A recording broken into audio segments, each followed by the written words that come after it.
And we'll find in Acts there are some people who do want to kill him, but let's leave that aside. So, using the whole thing of letters or not having letters and the spiritual letter on your hearts, he goes on to the point that since the Spirit is what we're interested in, it's very poetic and very spiritual and very uplifting if you like spiritual things. The letter kills the law. And this, of course, appeals to anyone who doesn't like to follow laws. Most of us don't like laws. It's easy to say the letter of the law is no good and the Spirit is what matters. Because really we're all rebels at heart, including myself. But I'm just trying to analyze this within the Palestinian framework. The letter kills, the Spirit gives life.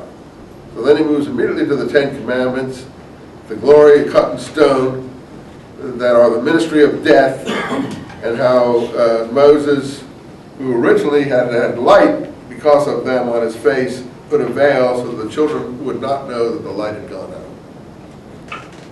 So anyway, to my mind, that's calling Moses a charlatan. He may have been a charlatan. I'm not working up with this.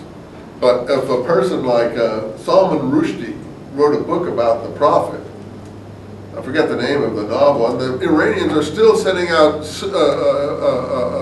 death squads to hunt him down, to kill him. There was a thing on the television yesterday where they wanted 3 things because they were signing this atomic pact that something about anti-America, anti-Israel, and to kill Salman Rushdie. They're still trying to kill Salman Rushdie because he said something insulting about the prophet. Of course, he's a Muslim saying it, and in Islam, if you do that, you're liable to be killed, which is why there's no dissent in Islam. Because the minute you try to say anything dissenting, you're going to have your throat cut. Satanic verses. Yes, satanic verses, yeah. Well, they're still after that poor guy. I'm not laughing at him. He's recanted it. Yeah, I'm sure he has. Anything to get out from under. He just wants to live a normal life. He lives in America, so he probably gets a little bit. They would probably, in England, they would have an easier chance to get him.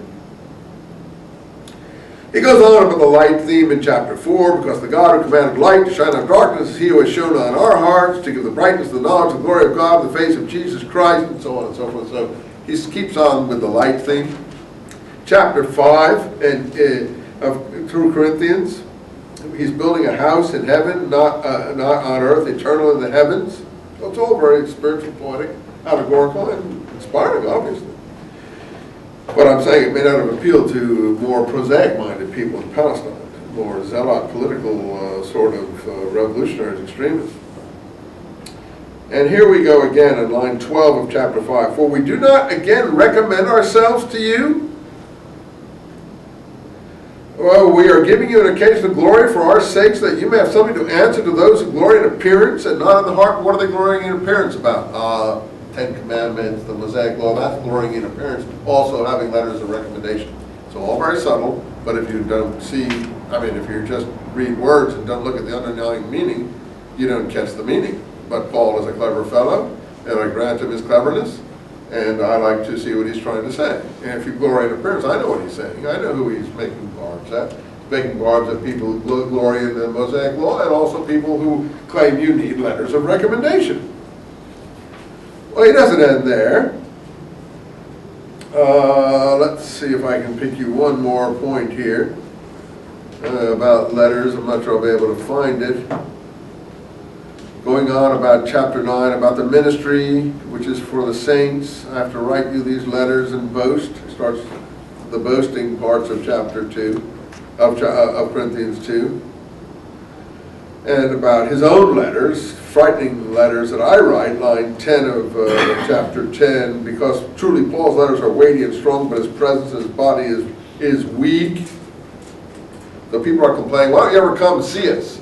You only write letters to us because you're good at writing letters, and you're eloquent. You probably works hard on his letters, eloquent letter writing. But when you come in person, you're a feeble-looking person.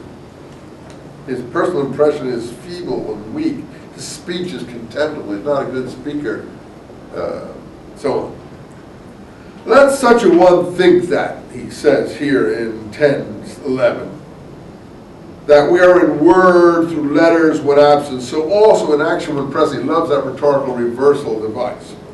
And here he says it again. For we dare not rank ourselves among or compare ourselves with some.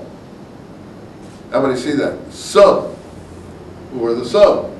Who commend themselves. How? By writing letters of recommendation. The some from James.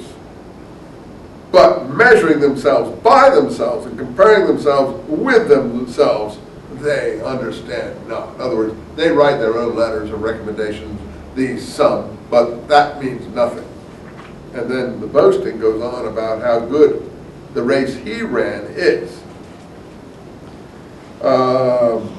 He starts the boasting again.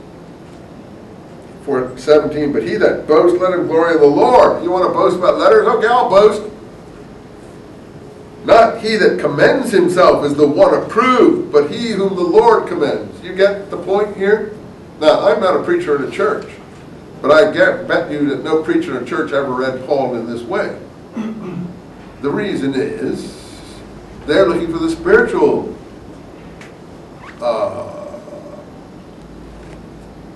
uplift that Paul can provide. They're not looking into what the issues were at the time. Since we're not in a church and we're not looking for the uplift or down, if we're looking at the growth of the early church, we want to see what the issues were. And you can read through Paul's letters. Again, I keep telling you, to get the issues. So am I wrong? This is a big issue, and he's quite cruel. He's really nasty. Who's going to be the final judge? And that's why he boasts. So look, bear with me a bit, chapter 11. For if indeed he that comes preaches another Jesus whom we have not preached, and you receive another spirit which you have not received from us, or another gospel, in Galatians he said, let such a thing be accursed, and he repeats it twice. I read that to you twice, I'll do it again. Here he's a little more restrained. But it's clear that this comes from the highest apostles, these other gospels. But I suppose myself, line 5, not to have been behind the highest apostles in any way. Apostles of a superlative degree, highest apostles, super apostles. He means the highest apostles are his opponents. Look, I'm not polished of speech, so he says. He's good at letter writing.